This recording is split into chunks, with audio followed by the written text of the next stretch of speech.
How to check saved draft post on Instagram. If you want to check your saved draft post on Instagram, this video is for you. On your Instagram app, try and create a post and save it in the saved draft. Then later we are going to search for it in the saved draft post. We'll start by navigating to the bottom where you see this plus icon and tap on it. Then continue to select the image that you want it to feature on this post. We are going to select this second one. Then we'll continue to tap on next and then proceed to tap on next. So on the caption, we are going to write something like hi. Then after that, we proceed to tap on OK. So after reaching this step, let's say you have a change of mind and you want to close your Instagram post. All we have to do is to proceed to navigate back and then continue to tap on this X icon on the top left corner. So we have the option to either start over or save draft. In this case, we are interested in saving draft of it. And there we have successfully saved this post as draft. If later you want to find it, all you have to do is after launching on this Instagram interface, continue to tap on this plus icon. Then we have the option to tap on drafts. So this will land us on the draft message that we just saved. So if we want to post it, all we have to do is to continue to tap on next and then proceed to tap on share. And that's it. You have successfully located and shared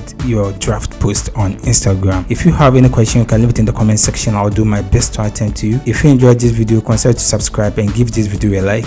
See you in the next video.